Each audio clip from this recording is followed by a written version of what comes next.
오늘 본문 13장은 바울과 그 일행이 첫 번째 전도 여행을 떠나는 것으로 시작이 됩니다. 지금까지는 복음 전도가 예루살렘 교회에 베드로를 중심으로 전개되었으나 이제부터 이방인의 사도로 불리우는 사울이 바로 사도로 불림받은 나중 바울이 되는 바울을 중심으로 선교 사역이 진행이 됩니다. 사도행전 1장 8절의 약속의 말씀대로 진행되는 것을 볼 수 있습니다. 오직 성령이 너희에게 임하시면 예루살렘과 온 유대와 사마리아와 땅끝까지 이르러 증인이 되리라 라고 말씀하셨습니다.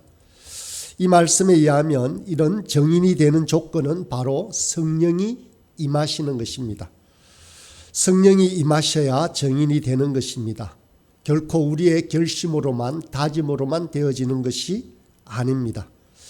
이것은 복음 전도의 주체가 우리가 아니라 성령님이다라는 사실을 우리에게 말씀해 주고 있습니다.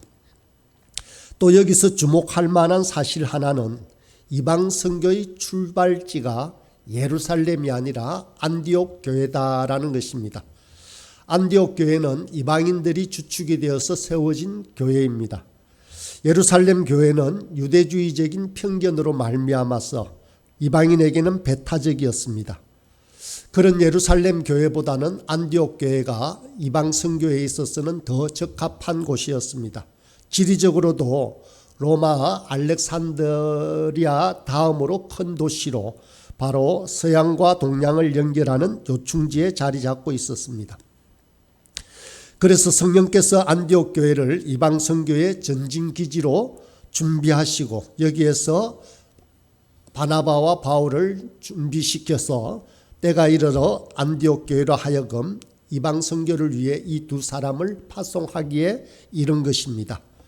1절 말씀을 다시 보겠습니다.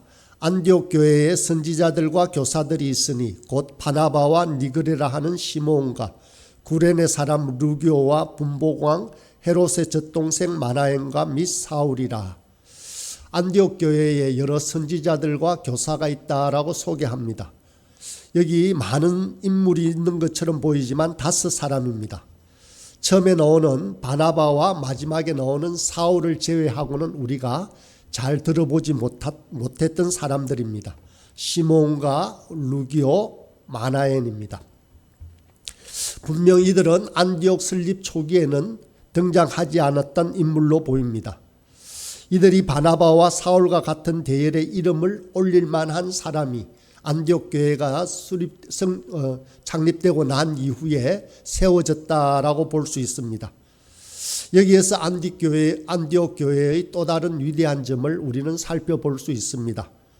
안디옥 교회가 전도 사역, 선교 사역의 상징인 교회일 뿐만 아니라 사람을 키우는 교회임을 알 수가 있습니다. 초대교회에 많은 훌륭한 인물을 길러내는 곳이 바로 안디옥 교회였습니다. 박해자 사울도 사실은 안디옥 교회에서 훌륭한 목회자와 선교사로 그렇게 탈바꿈하였습니다. 안디옥 교회가 훌륭한 목회자 바나바와 사울을 선교사로 내어줄 수 있었던 것 또한 이러한 인재 양성에 힘썼던 교회라고 말할 수 있습니다. 사실 교회가 해야 될 중요한 임무 중에 3가지는 전도, 양육, 파송입니다. 교회의 이 3중 의무라고 하는 전도, 양육, 파송은 하나라도 소홀히 해서는 안 되는 문제입니다. 교회는 분명 전도의 기관이지만 또한 양육하고 육성하는 기관입니다.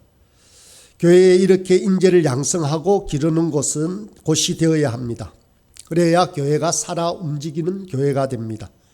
주님을 위해 무엇이든지 할 수 있는 교회가 되어지는 것입니다.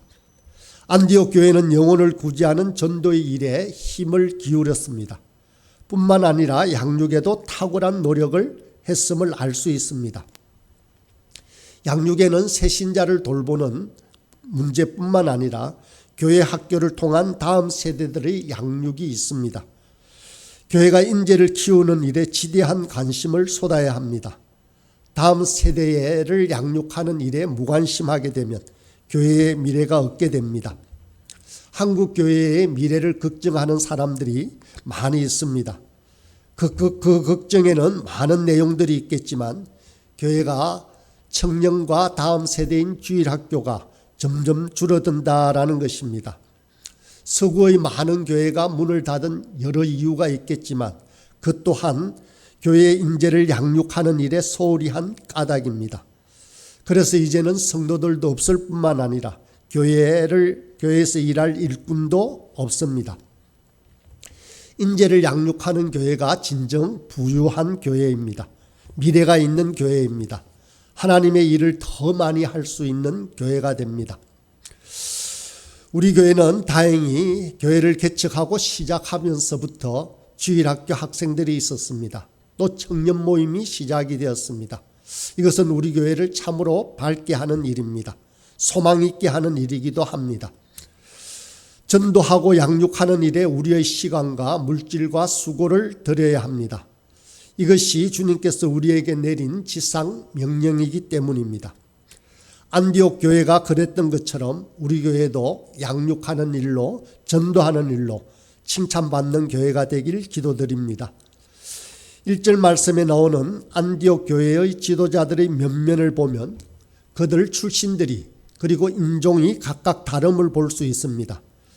먼저 시몬은 니그레라고도 불리웠습니다. 이 라틴어 니그레라는 뜻은 검다는 뜻입니다. 아마 아프리카 흑인을 뜻하는 니그로라는 말이 이 단어에서 유래했음을 알 수 있습니다. 그래서 시몬은 아마도 흑인 개종자였던 것으로 추측이 됩니다. 그리고 구레네 사람 루기오는 스데반의 순교 때에 예루살렘의 박해를 피해서 안디옥 교회로 온 사람입니다. 그래서 헬라인에게 복음을 전하는 사람이었습니다. 마나엔을 소개하고 있는데 분봉왕 헤롯의 젖동생으로 소개되고 있습니다. 젖동생이라는 말은 함께 양육을 받았다라는 말입니다. 그렇다면 마나엔은 헤롯의 형제일까요? 그렇지는 않습니다. 아마도 헤롯과 함께 젖을 먹고 자랐다라는 말로 보아서 마나엔의 어머니가 헤롯 왕의 유모였던 것처럼 보입니다. 이로 미루어 보건대 안디옥 교회는 실로 다양한 인물로 구성되어 있음을 볼 수 있습니다. 인종이 다른 흑인이 있었고 예루살렘에서 온 사람이 있었고 왕족은 아닐지라도 높은 지위에 있었던 사람도 있습니다. 사실 안디옥 교회는 최초의 이방 교회로 유대인은 물론 세계 각지에 모여든 이방인들로 구성되어 있었던 것입니다. 그러나 안디옥 교회는 이렇게 다양한 사람들로 구성되어 있었지만 결코 서로 반목하거나 대립하지 않았습니다. 오늘 본문에서 보는 것처럼 선교사를 파송하는 일에도 한 마음이 되었습니다. 안디옥 교회의 성도들은 오직 예수에 대한 믿음으로 하나가 되어 있었습니다.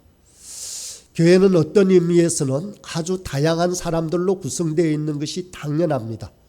여러 계층들로 또 여러 신분들로 여러 직위들로 그렇게 다양하게 있어야 합니다. 그렇지만 그들 간에 반목이나 대립이 있어서는 안 됩니다. 안디옥 교회는 누구의 의견도 무시되거나 소외되지 않았습니다. 남자도 있었고 여자도 있었고 자유인도 있었고 그리고 종들도 있었습니다. 헬라의 유식한 사람들도 있었고 야만인들도 있었습니다. 결코 반목이나 불화나 그런 것들은 없었습니다. 교회가 건강하다는 것은 바로 이것을 두고 말합니다. 화합할 수 있어야 합니다. 아무리 다르다고 할지라도 여러 가지 자란 환경이나 여러 가지 직분이 다르다라고 할지라도 바로 건강한 교회는 하나 되어지는 교회입니다. 2절의 말씀을 읽겠습니다. 주를 섬겨 금식할 때에 성령이 이르시되 내가 불러 시키는 일을 위하여 바나바와 사울을 따로 세우라 하시니. 여기 말씀을 보면 안디옥 교회의 성도들이 주를 섬겨 금식할 때에 성령께서 바나바와 사울을 따로 세우라라고 명령하신 것입니다.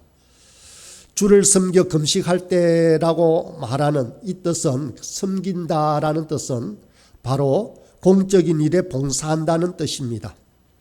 안디옥 교회 성도들이 금식한 이유가 무엇일까요? 당시 유대인들이 행했던 의례적인 금식이나 자신들의 종교적 공과를 내세우기 위한 이기적인 금식이 아니었습니다. 안디옥 교회의 성도들의 금식은 주님을 섬겨 자신을 주님께 바치는 의미로 금식을 했다라는 말입니다. 안디옥 교회 성도들이 이같이 자신을 하나님께 바치고자 했을 때 일어나는 일이 바로 성령께서 그들 가운데 바나바와 사울을 따로 세워 이방인들을 위한 선교 사역을 시작하게 하신 것입니다. 이렇게 하나님의 뜻을 이루기 위한 역사적인 사명은 아무에게나 그저 주어지는 것이 아닙니다. 반드시 주를 위해 헌신하기로 마음의 준비와 각오가 되어 있는 자들을 하나님께서는 세우십니다. 사도행전 10장에 나오는 백부장 고넬료는 성령을 받기 전에 구제와 기도로 이미 자신을 헌신했던 것을 볼 수 있습니다.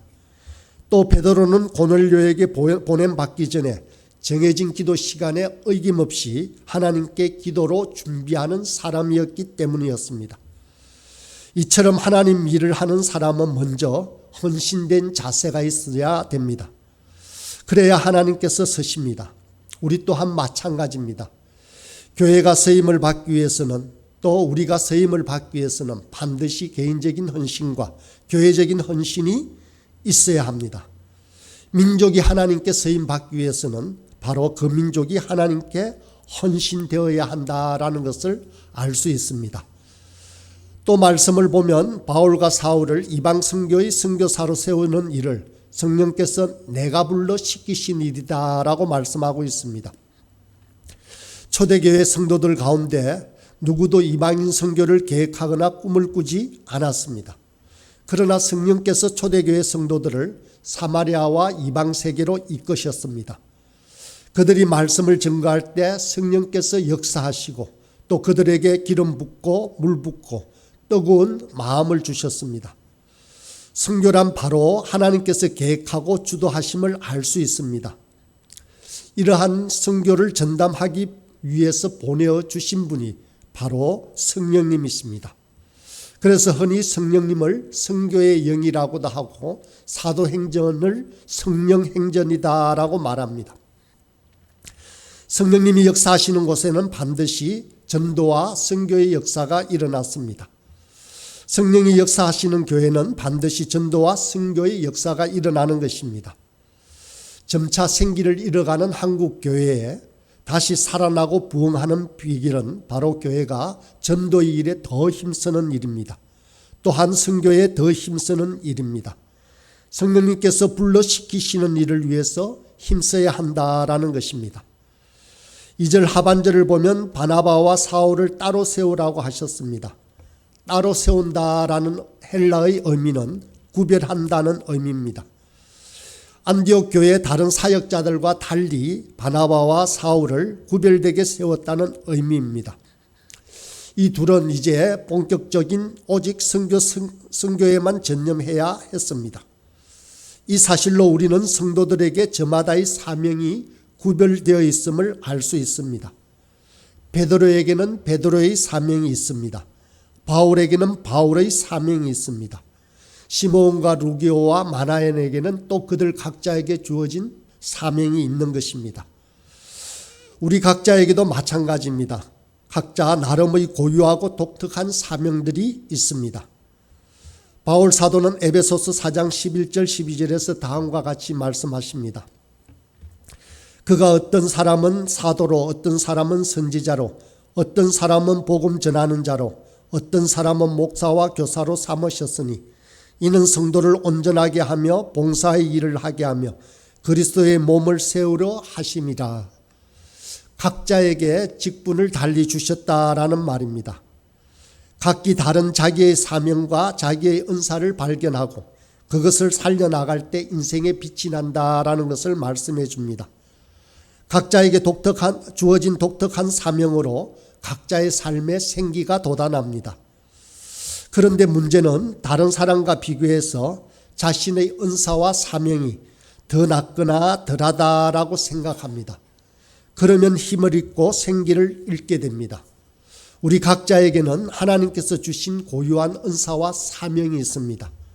하나님은 그것을 통해서 영광을 받으시기를 원하십니다. 그러므로 우리는 그것을 찾아내어야 합니다. 구별된 그것을 찾아 각자 개발해야 합니다. 그리고 그것에 전념해야 합니다. 거기에 우리 삶의 행복과 만족이 있는 것입니다. 이제 3절의 말씀입니다. 이에 금식하며 기도하고 두 사람에게 안수하여 보내니라. 안디옥 교회가 성령의 지시에 따라 바나바와 사울을 따로 구별하여 세운 뒤에 그들에게 안수하여 선교사로 보내는 장면입니다. 교회 존립의 목적 세 가지가 전도, 양육, 파송이라고 했습니다. 전도한 영혼을 양육하여 그 사람이 일꾼이 되면 그러면 이제 파송해야 합니다.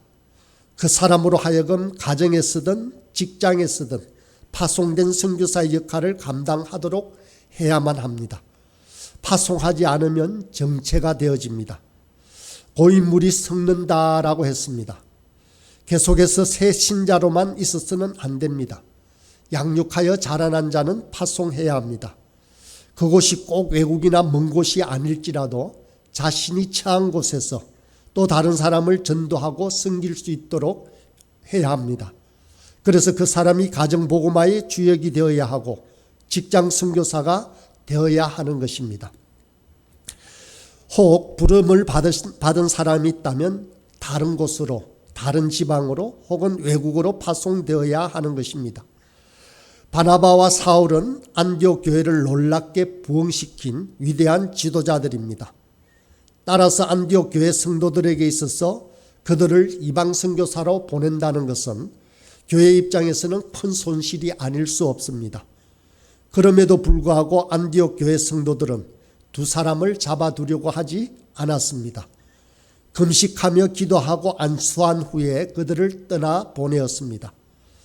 그들은 파송의 원리를 잘 알고 있었던 것입니다. 이것은 바로 바나바와 사울의 성장뿐만 아니라 하나님의 역사하심이 있고 안디옥 교회 또한 성장하게 하셨습니다. 이처럼 우리 부활소망교회도 개척교회로 작은 교회이지만 기도하며 전도하고 선교하는 일에 전심을 다해 하고 있습니다. 개척교회를 시작하기 전부터 우리는 바로 전도와 선교를 위해서 기도하였습니다. 이런 교회가 살아있는 교회입니다. 하나님이 기뻐하시는 교회임이 분명합니다. 부디 이 일에 우리의 몸과 마음을 다해 섬기는 저와 여러분이 되길 간절히 바랍니다.